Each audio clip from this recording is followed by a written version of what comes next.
अस्सलाम वालेकुम जी, कैसे हैं आप लोग। तो आज हमारे किचन में बन रहा है बकरा ईद स्पेशल के लिए अरवी कीमा, क्योंकि बहुत से लोग जो हैं वो गोश्त नहीं खाते हैं, उनको वेजिटेबल पसंद होता है। तो आप ये वेजिटेबल के साथ बना लीजिएगा कीमा, तो ये बहुत ही मज़ेदार लगेगा और दोनों ख्वाहिशें पूरी हो जाएंगी। जो कीमा खाना चाहते हैं वो कीमा खा लें और जो वेजिटेबल खाना चाहते हैं वो वेजिटेबल भी खा सकते हैं। तो चलिए आइए चलते हैं रेसिपी की तरफ। सबसे पहले हमने ले लिए हैं 300 ग्राम मैंने लिया है ये कीमा और 200 ग्राम मैंने ली है अरवी और ले लिया एक मीडियम साइज़ का टमाटर, 4 से 5 हरी मिर्चें, 1 टेबल स्पून लहसुन अदरक का पेस्ट और एक मैंने ली है मीडियम साइज़ की प्याज। मीडियम साइज़ का टमाटर है, मीडियम साइज़ की प्याज है। चलते हैं रेसिपी स्टार्ट करते हैं। सबसे पहले हम डालेंगे हाफ़ कप ऑयल, क्योंकि हमारे पास कीमा कम है, एक पाव से थोड़ा सा ज़्यादा है। इसके अंदर हम डालेंगे एक मीडियम साइज़ की प्याज जो मैंने बारीक बारीक सी चॉप कर ली है।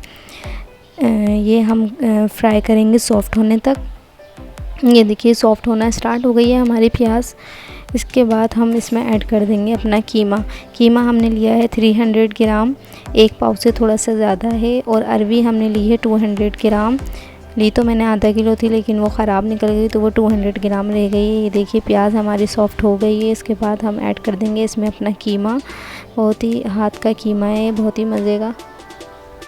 इसको हम अच्छे से फ्राई कर लेंगे ताकि इसका जो पानी है वो भी ड्राई हो जाए और कीमा जो है वो ये पिंकिश जो हो रहा है जो है वाइट हो जाए। और इसको उस वक्त तक फ्राई करेंगे। ये देखिए हमें फ्राई करते हुए कम से कम 5 मिनट हो गए हैं। बहुत अच्छे से फ्राई हो गया है कीमा, ऑयल भी सेपरेट होना स्टार्ट हो गया है इसमें से, उसका कलर भी चेंज हो गया है। तो अब हम इसमें ऐड कर देंगे एक मीडियम साइज़ का टमाटर और लहसुन अदरक 1 से 1.5 टेबल स्पून मैंने लिया था। फ्रेश लहसुन अदरक ले लीजिएगा, उसका टेस्ट बहुत मज़े का होता है, बहुत अच्छा लगता है। ये देखिए हमने ऐड कर दिया है 1 मीडियम साइज़ का टमाटर और ये मैंने डाल दिया है 1 से 1.5 टेबल स्पून लहसुन अदरक का पेस्ट, बिल्कुल फ्रेश पिसा हुआ है ये। और इसको डालकर हम इतना फ्राई करेंगे कि अच्छी सी खुशबू आने लग जाए। उसके बाद हम इसमें ऐड कर देंगे अपने ड्राई इंग्रेडिएंट्स। ये देखिए सारी चीज़ें अच्छे से फ्राई हो गई हैं और टमाटर भी अच्छे से सॉफ्ट हो गए हैं। आप चाहें तो 1 से 2 मिनट इसकी लिड लगाकर उसको टमाटर सॉफ्ट कर लीजिएगा, अगर आपके पास ज़्यादा टमाटर जो है वो बहुत ज़्यादा सख्त सा हो।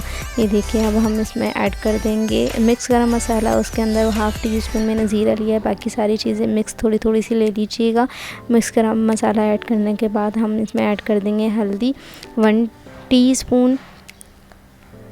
इसके बाद हम ऐड करेंगे नमक 1 टेबल स्पून। मैंने 2 स्पून डाला क्योंकि स्पून छोटा है। 1 टेबल स्पून बिल्कुल परफेक्ट क्वांटिटी है नमक की, या अपने टेस्ट के हिसाब से डाल लीजिएगा। 1 टीस्पून हमने ली है हल्दी पाउडर। उसके बाद हम ऐड कर देंगे इसमें लाल मिर्च पाउडर 1 टेबल स्पून डाल दीजिएगा। बड़ा वाला जो चम्मच होता है ना, टेबल स्पून, वो डाल दीजिएगा। या अपने टेस्ट के हिसाब से भी आप डाल सकते हैं। अगर आप ज़्यादा तेज़ खाना पसंद करते हैं तो 1.5 टेबल स्पून कर लीजिएगा। अब हम सारे ड्राई स्पाइसेस को डाल के अच्छे तरीके से इसको फ्राई करेंगे और थोड़ा सा हम इसमें पानी भी डाल देंगे, क्योंकि मसाला फिर अच्छे से भुनेगा नहीं और फिर ये जलने लग जाएगा। तो हमने छोटी सी कटोरी में थोड़ा सा पानी लेंगे हम 4 to 5 टेबल स्पून उस मसाला भूनने के लिए, और इसको हम बहुत अच्छे से भून लेंगे कम से कम 5 मिनट तक। जब ये अच्छे से भून जाए, ये देखिए इस मसाला भी अच्छे से भून गया है, टमाटर भी मैश हो गए हैं और ऑयल भी सेपरेट हो गया है। तो उसके बाद हम इसमें ऐड कर देंगे अपनी अरवी हमने ली है 200 ग्राम। 200 ग्राम हमने अरवी ली है। ये देखिए अच्छे से हमने छिलके उतार के इसको वॉश कर लिया था। और हमने ली है 3 से 4 हरी मिर्च, ये हम ऐड कर देंगे। उसके बाद हम इसमें डाल देंगे 1 कटोरी पानी। अच्छा, अरवी की जो टिप्स है, अरवी काटने के बाद काफ़ी मर्तबा लोगों के हाथों में जो है वो जलन हो जाती है, ख़ारिश हो जाती है। तो उसके लिए आप अगर अरवी काटने से पहले कुकिंग ऑयल लगा लेंगे हाथों पे, तो आपके हाथों में जो है वो ख़ारिश नहीं होगी। ये जो है अरवी काटने की जो है टिप्स होती है अरवी छीलने की, तो वरना हाथों में बहुत ज़्यादा ख़ारिश होती है, बहुत देर तक रहती है। या तो फिर आप अरवी छीलने के बाद आटा गूंद लीजिएगा, तो उससे भी ख़ारिश नहीं होती। ये देखिए मैंने 1 कटोरी पानी डाल दिया था। उसके बाद मैंने रख दिया था फुल फ्लेम पे बॉयल आने के लिए। ये देखिए बॉयल आ गया हमारा। अब मैं रख दूँगी लो फ्लेम पे गोश्त गलने तक, कीमा गलने तक और अरवी गलने तक।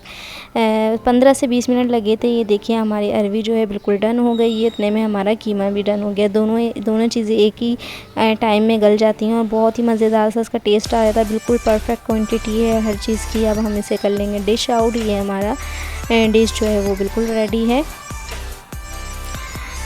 ये देखिए बहुत ही मज़ेदार सी अरवी लगती है। अगर ये सीज़न की हो तो अभी सीज़न की आ रही है फ्रेश, तो ये बहुत ही मज़ेदार सी है। बहुत जल्दी से गल जाती है जो फ्रेश आती है। जो पुरानी होती है तो वो गलने में टाइम लेती है। हम इसको लीमू के साथ जो है वो सर्व करेंगे। लीमू के साथ इसका टेस्ट बहुत ही मज़ेदार हो जाता है। और थोड़ा सा गरम मसाला डाल लीजिएगा। ये हमने किया है हरे धनिया से गार्निश। गरम मसाला लीमू से बहुत मज़े का टेस्ट होता है। आप लोग ट्राई करके देखिएगा मेरी रेसिपी। अगर आपको मेरी रेसिपी अच्छी लगती है तो मेरे चैनल को लाइक कीजिए, सब्सक्राइब कीजिए और शेयर भी लाजमी कर दिया करें और बेल आइकन को भी प्रेस कर दिया करें ताकि मेरी हर नोटिफिकेशन आपको बहुत ही जल्द मिल सके। बहुत ही मज़ेदार सी ये अरवी बनी थी। आप लोग ज़रूर ट्राई कीजिएगा और मुझे बताइएगा ज़रूर कमेंट्स में कि आपको ये डिश कैसी लगी। बकरा ईद स्पेशल है क्योंकि हर कोई जो है वो गोश्त नहीं खाता, उसके लिए स्पेशली उन लोगों के लिए बनाई है। Thank you for watching my video. Okay जी, अल्लाह हाफिज़।